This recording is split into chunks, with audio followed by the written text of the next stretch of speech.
teman-teman Sekolah Minggu GKJ Ngesrep. Kita ketemu lagi dalam Sekolah Minggu GKJ Ngesrep dengan Mbak Marta. Ini Kela dan Diva. Kita mau mulai sekolah minggu ini. Nah, sebelum kita mulai kita mau berdoa dulu ya. Mari kita berdoa. Mbak Marta hantarkan. Selamat pagi Tuhan Yesus, kami mengucap syukur untuk kebaikan dan kemurahan-Mu. Kami boleh bertemu kembali di dalam sekolah minggu bersama teman-teman walaupun secara daring. Terima kasih untuk pagi yang cerah ini, terima kasih untuk kesehatan yang Tuhan berikan. Tuhan, kami mau memulai sekolah minggu ini, pimpin kami, siapkan hati dan jiwa kami, boleh memuji dan memuliakan nama-Mu, boleh mendengarkan firman-Mu. Di dalam nama Tuhan Yesus kami berdoa, haleluya. Amin. Teman-teman, kita mau memuji nama Tuhan dulu untuk memulai ibadah kita pada pagi hari ini ya. Kita memuji dengan satu pujian, Kasih Yesus Indah.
Lagunya seru ya?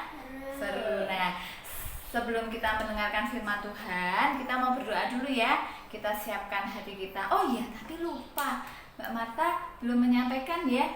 Tema kita pada hari ini adalah tetap tenang. Nah, sebelum kita mendengarkan firman Tuhan dan mendengarkan cerita Alkitab, kita mau berdoa dulu ya, teman-teman. Mari kita berdoa. Tuhan Yesus, saat ini kami mau mendengarkan firman-Mu. Persiapkan hati kami, jiwa kami, dan pikiran kami supaya kami layak untuk mendengarkan firman-Mu. Terima kasih Tuhan, haleluya, amin. Mbak Marta akan bacakan dari Lukas 4 ayat 21 sampai 30. Demikian firman Tuhan. Lalu ia memulai mengajar mereka, katanya, pada hari ini genaplah nas ini sewaktu kamu mendengarnya. Dan semua orang itu membenarkan dia dan mereka heran akan kata-kata yang indah yang diucapkannya. Lalu kata mereka, bukankah ia ini anak Yusuf? Maka berkatalah ia kepada mereka, tentu kamu akan mengatakan pepatah ini kepadaku. Hai tabib, sembuhkanlah dirimu sendiri. Perbuatlah di sini juga, di tempat asalmu ini, segala yang kamu dengar yang telah terjadi di Kapernaum. Dan katanya lagi, aku berkata kepadamu, sesungguhnya tidak ada nabi yang dihargai di tempat asalnya. Dan aku berkata kepadamu, dan kataku ini benar, pada zaman Elia terdapat banyak perempuan janda di Israel ketika langit tertutup selama 3 tahun dan 6 bulan dan ketika bahaya kelaparan yang hebat menimpa seluruh negeri. Tetapi Elia diutus bukan kepada salah seorang dari mereka, melainkan kepada seorang perempuan janda di Sarfat di tanah Sidon.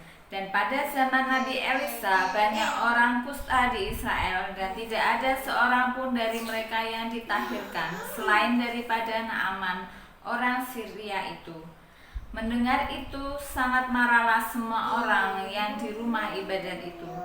Mereka bangun lalu menghalau Yesus keluar kota dan membawa dia ke tebing gunung, tempat kota itu terletak. Lalu melemparkan dia dari tebing itu, tetapi ia berjalan lewat dari tengah-tengah mereka lalu pergi.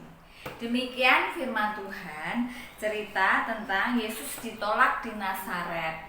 Nah, untuk lebih jelasnya Mbak Marta dan Dipa dan Kla akan memberikan ilustrasi tentang cerita. Nah, kita mau dengarkan ya cerita kita pada hari ini. Yuk, kita simak.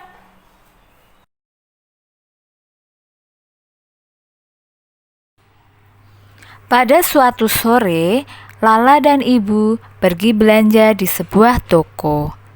Ibu akan membeli beberapa kebutuhan rumah. Sesampainya di toko tersebut, terjadilah perbincangan antara Lala dan Ibu. Kata Lala, "Ibu, aku ingin es krim. Ibu beliin ya." Kata ibu, "Lala sayang, kamu kan sedang batuk, jadi tidak usah membeli es krim ya nak." "Pokoknya Lala ingin es krim," kata Lala sambil merengek. Kemudian ibu berkata, "Lain kali sayang, ibu pasti belikan es krim, tapi asal batuknya Lala sudah sembuh."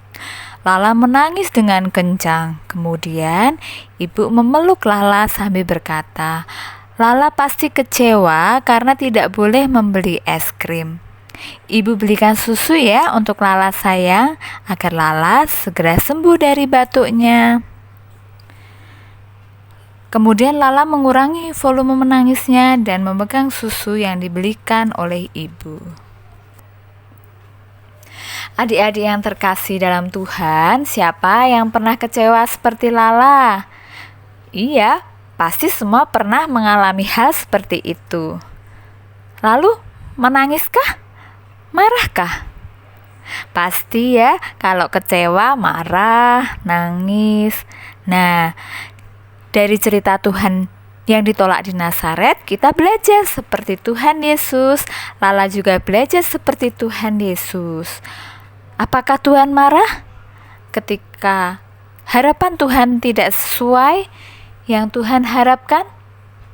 Tidak, Tuhan Yesus ditolak di negerinya sendiri, ditolak di Nazaret, tetapi Tuhan Yesus tidak marah. Beliau tetap tenang dan memberi pemahaman bagi orang-orang Nazaret. Demikian cerita dari Lala dan Ibu. Sampai jumpa. Nah, tadi kan sudah mendengar nih cerita anak tentang Lala dan ibunya. Lala tadi kan pengen minta es krim ya, tapi tidak boleh karena Lala sedang sakit apa? Batuk. Makanya ibunya menjanjikan untuk membelikan ketika Lala sudah sembuh. Ibunya membelikan yang lain, membelikan Lala apa? Susu ya. Nah, itu seperti oh iya, biar cepat sembuh ya. Nah, dari cerita itu sama dengan ilustrasi ketika Tuhan Yesus ditolak di Nazaret. Tuhan Yesus marah tidak ketika ditolak? Tidak. Dan Lala boleh nggak marah?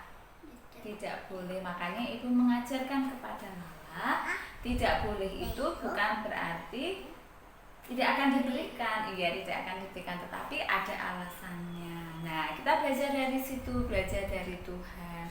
Ketika kita kecewa, kita tidak boleh marah. Ketika tidak menang lomba, tidak boleh marah. Tetapi kita harus tetap semangat, kita harus tetap berpegang pada Tuhan. Nah, gitu ya teman-teman, firman Tuhan pada hari ini. Senang ya bisa menyanyi bersama, belajar firman Tuhan bersama. Nah, kita mau sambut nih firman Tuhan ini dengan satu pujian. Kita mau puji nama Tuhan dengan judul Gembira di Rumah Tuhan. Ya, kita puji nama Tuhan sama-sama.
Terima kasih sudah ikut sekolah minggu bersama. Lah, sebelum kita mengakhiri sekolah minggu kita pada hari ini, kita mau aktivitas dulu. Aktivitasnya apa, Mas Ita? Membuat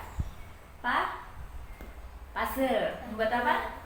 Puzzle. Nah, kita mau buat bareng-bareng ya. Gampang banget caranya. Yuk kita simak sama-sama.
Kita mau mengakhiri sekolah minggu kita pada hari ini. Kita mau berdoa ya. Kita berdoa dulu. Mari kita berdoa. Terima kasih Tuhan untuk firman-Mu pada hari ini. Terima kasih Engkau mengajar kami untuk tetap tenang, untuk tidak mudah marah, untuk tidak kecewa dan senantiasa mengandalkan Engkau. Tuhan, kiranya firman-Mu ini menjadi pelita dalam hidup kami. Ampunkan segala dosa dan kesalahan kami jikalau di dalam kami beribadah bersama tidak fokus, tidak terpusat kepadamu. Terima kasih Tuhan, senantiasa jaga hidup kami, berikan kami kesehatan dan perlindungan-Mu sehingga kami boleh senantiasa berkumpul kembali di kesempatan yang akan datang. Di dalam nama Tuhan Yesus kami berdoa. Haleluya. Amin. Teman-teman, terakhir sudah sekolah minggu kita pada hari ini. Kita mau tutup sekolah minggu kita dengan pujian Aku Senang Jadi Anak Tuhan. Sampai jumpa teman-teman. Sampai jumpa. Dah.